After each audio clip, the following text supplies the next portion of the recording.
V nedeljo nekaj po 1 uri zjutraj so slovenski košarkarji na brniškem letališču padli v objem svojih bližnjih, zbiralci avtogramov in spominskih fotografij pa so zastrigli z ušesi.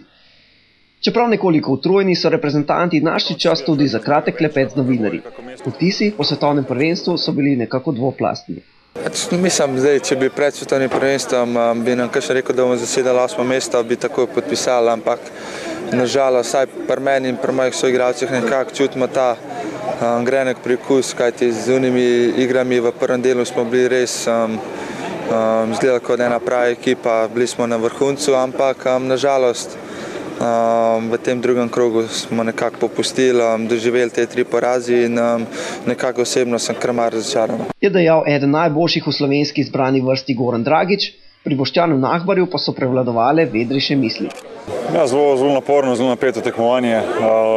Smo zadovoljni, uspeli smo narediti en velik korak naprej, osvojili tiste cilje, katere smo se dali, oziroma tiste cilje osvojili priti med 8.